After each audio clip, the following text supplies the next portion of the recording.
You can find me, of course, you see my Twitter handle here at CSPen on Twitter. You will find me, if you want an easy shortcut version, cspen.com will take you to my website. If you want to see my Twitter profile, cspen.com/t. If you want to see my Facebook page, it's cspen.com/f. Google Plus profile, cspen.com/g, and so on and so forth. I actually would recommend, if you are a student who is interested in personal branding of any kind, that you get yourself a nice short URL like that and make your own URL shorten. And that way you don't have to remember what all your different social network URLs are. Actually, you know what? To that point, it's an idea that you gave me many years ago. I haven't gone with the single letter extension or URL. What would you call it? The trailer. Yeah. But I have gone with like Twitter. So markblevis.com/Twitter will take you to my Twitter account and such. All right. So let's get talking about Google Analytics. What I'm going to do here is we're going to flip over from the display here, which is thoroughly uninteresting, to the desktop, which is far more interesting. And Mark asked me to show 3 hidden gems of Google Analytics. So let's start in with that. The first one is the URL tagger, which you'll find at this completely unintuitive URL. If you go to bit.ly/URL builder, it will take you to this page because Google has deemed to not bother putting this in in an easy fashion. One of the things you want to do anytime you are doing any sharing of stuff, when possible, is to use this URL builder because it will let you track things, especially as they cross different sources. So, for example, let's use www.markblevis.com, right, is our URL. Let's say that's where we want to send people. If Mark was going to share this someplace, maybe on a LinkedIn pay-per-click ad, he would want to specify this is LinkedIn, this is CPC ads, and then you could, the Mark Spring Special. The reason for doing this is that in Google Analytics, there are a set of traffic sources that you're told about every month or every time you look at the report. There's search, referral, direct, and campaigns. Direct is the bucket that Google automatically assigns for anything where it can't figure out where something else is coming from. If it's a misconfigured ad, if it's something you saw the URL on a bus going by, whatever the case is, if Google doesn't know what to do with it, it goes into direct. We don't really want to see that. The only thing that really should be in direct is the stuff that is actual directs, actually people going, oh yeah, I heard about this guy Mark Blevis. I'm going to just go to tool over to markblevis.com. Everything else should be in one of those other 3 categories: search, referral, or campaigns. By using this URL builder, you will correctly put everything into the campaign bucket, and you will no longer have stuff leaking out all over the place. Super important if you're doing any kind of pay-per-click ads, LinkedIn ads, Facebook ads, Google AdWords ads. Don't assume that just because Google has an ad platform, that its analytics platform is anywhere near well integrated into it. So that's tip number 1. Make sure that you're using the URL builder because it will save you headaches when you're trying to figure out where traffic is coming from.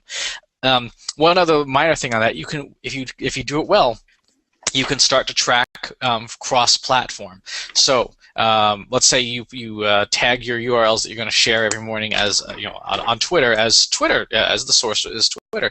Well, then if you tag it correctly, you can then go and look at Facebook traffic and be able to say, oh well, here's how many of my tweets made it over to Facebook and vice versa. You can see how much cross-pollination there is between networks. Tip number 2 is advanced segments. This is by far probably the most unused and underutilized portion of Google Analytics. It's right in the interface. And the reason why is because, well, they didn't really do a good job of calling it out. Advanced segments give you the ability to trim out traffic and see just certain parts of your audience. For example, let's look at just mobile traffic to my website. Right? So here, mobile traffic, it says here is 19% of my traffic for the month. So 20% of the people coming to my website on any given month or any given one of these days was coming from a mobile device. That's pretty cool. What makes this powerful is that it's not just one report. Anywhere I go in Google Analytics with that running, I'm now looking at just the slice of data that is mobile. So here's new versus returning visitors, only mobile, only mobile. If I want to look at demographics, like what locations people are coming from, see how many people from lovely Canada are looking at me. Only of mobile, it's 258. Where this gets really powerful is when you start making your own segments, which is this section here. In a brand new Google Analytics install, this will be completely empty. You will want to be able to dig into and assign different Facebook things, because you can find Facebook generically in the interface way down here in social. The problem is, if you're running like Facebook pay-per-click ads, you'll run into an issue where your organic Facebook traffic from what you post and your ads are all coming in as Facebook.com, and you don't know which is which. You don't know which is performing better. So here, I've created a segment that says anything coming from Facebook, which is what we want, but I want to exclude a campaign or a medium which is pay-per-click. And using this URL builder, when you set up your pay-per-click ads, you put that in there, and you exclude it here. Now you can see, what is my organic sharing of Facebook doing for me?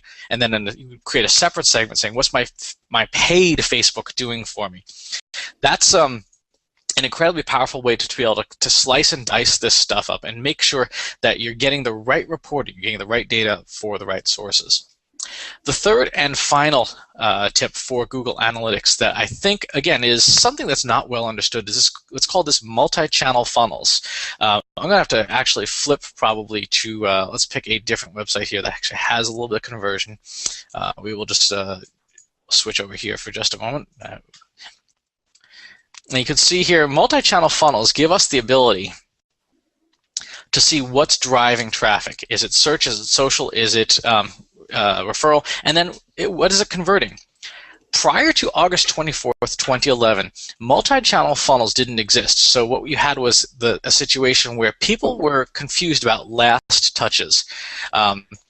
So let's say you attended a webinar. Let's say you downloaded a brochure, and then so you saw a tweet and you read an email. And then you went to the website and converted.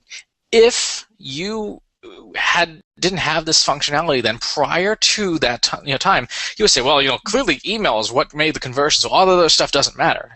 Well, the reality is all that stuff did matter because it's part of the value chain of getting somebody to make that commitment to you. Now with these multi-channel funnels, we can see organic search, we'll use this first line, was responsible for 36 last touch conversions. The last thing somebody did before converting in this particular flow was they searched for this company and got and filled out a form, and that was worth a certain amount of money. But here in this column, the assisted conversions, 22 other conversions had search as part of the flow, but it was not the last thing that the person did. They maybe read an email, they maybe clicked through on a tweet. So search was part of that, but it was not the final the final thing that crossed the finish line. Knowing this is the key to understanding the first steps towards social media ROI, because ROI is all about return minus earned minus spent divided by spent. If you don't know what the full earnings are, which is what these multi-channel funnels will show us, the assisted conversions, then you're going to have just a narrower band of what the return was, and you won't get a really good ROI statement, because you may find, and as I have in previous companies, that social media did a really good job at the top end of the funnel of building an audience, but it wasn't the converter. It wasn't the one that people said, I'm ready to buy from this tweet. Well, no, actually, nobody did that. But having this now gives you the ability to value social media a lot, much better. So those would be the three hidden gems of Google Analytics that you should give a try out. They're all built into the interface. There's nothing special, no special software needed for this, but it will give you additional insights that will help you make the most of it. Well, that's awesome. Thank you very much, Chris. We have 3 questions. Do you have a few more minutes to answer some questions? Great. So, there's probably a million questions I could ask, and one of these days maybe I will corner you on these. But so 3 questions from students. The first one comes from Allison, I believe, who asked, during your video discussion with Chris, could you please ask him to recommend alternatives to Google Alerts? Now, I know that's not analytics, but we're all facing the challenges of Google sunsetting some of its more popular services. Yeah, so there are a bunch of different ways to do that. Socialmention.com is one that is I find is fairly handy for finding brand mentions. But one of the better ones that I've used, and it costs money, and it's not a small amount of money, is this one called Fresh Web Explorer from SEO Moz. It's going to set you back $1,000 a year. But what you can do is, let's do Mark Which for an Blevis. organization is actually not terrible. Right, for an organization, it's not terrible. For an individual, it can get kind of painful.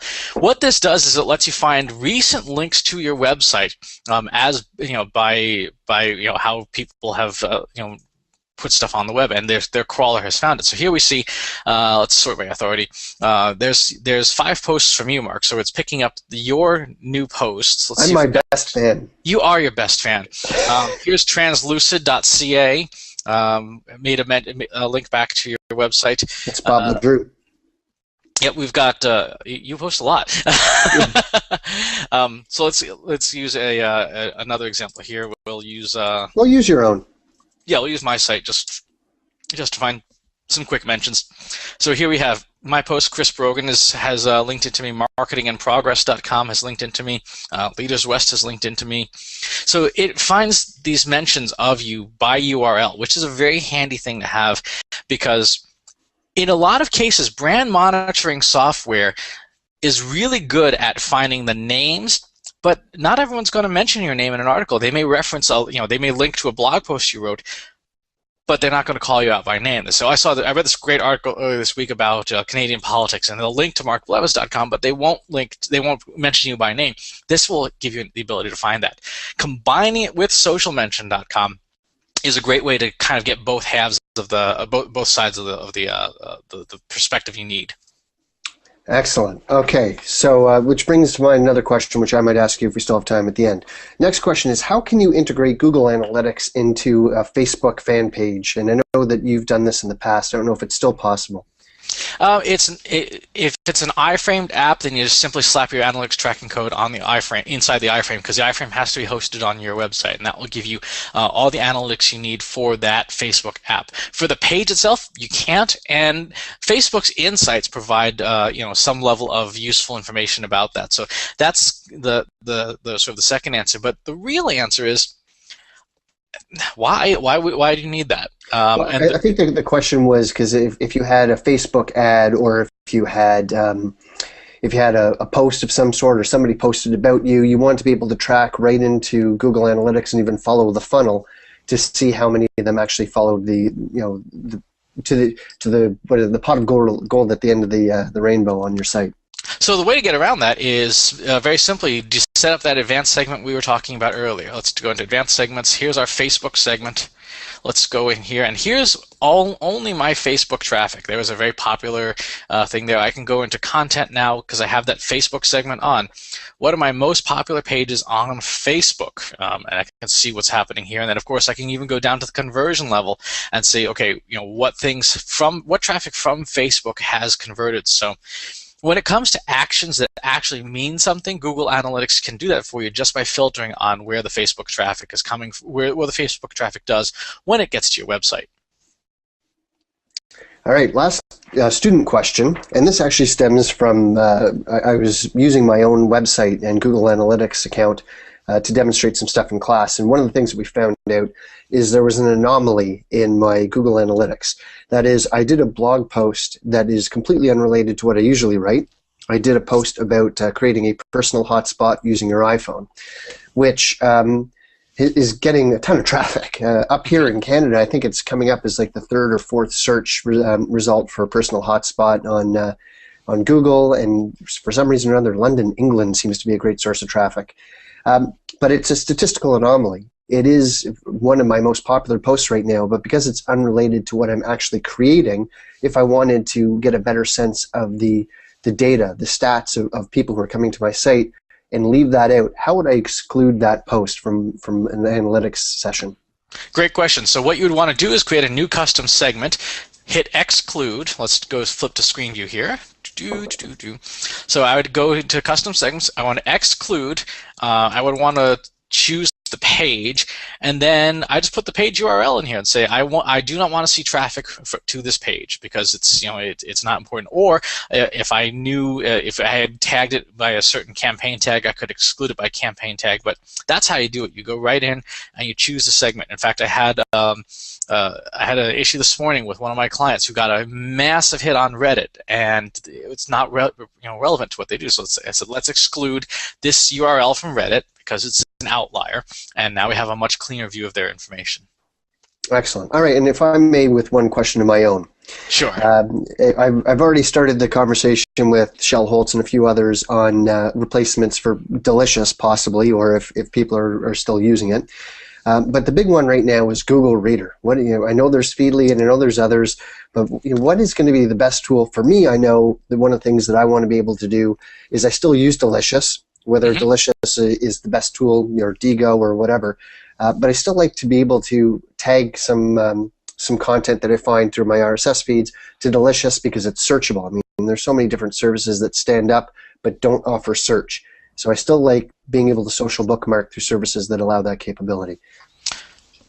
So the two services I think are going to serve the average user best are going to be either Feedly or NewsBlur. For the more advanced user, the highly technical user, Tiny Tidy RSS gives you the ability to run a Google Reader-like platform on your own web server. So it's open source software, which means you load your Google Reader subscriptions into it, and then it doesn't matter what happens on the internet. As long as that package of software is running on your web server, it will continue to do its job. Downside is with all these platforms, if you have your favorite mobile apps that are feed reader apps, many of them do not integrate with all this stuff on the back end. So you're going to be doing a lot of stuff in your browser, at least until many of them roll out their own mobile apps. So that's the short answer. But Feedly has its own app. It does have its own app, but they've said they're going to have a transition plan for when Google Reader does go dark in July. But and I think Feedly is a really good mix between sort of the Flipboard style and the Google Reader style, and it's certainly the one that I'm using the most right now. But I would encourage you to try all of them. If you look, there was a great article on lifehacker.com about 5 best Google Reader alternatives. I'd give them all a try because they serve different markets and different use cases. Excellent. Chris, it's always a pleasure to hear your thoughts and to interact with you. And you got to come to Ottawa again.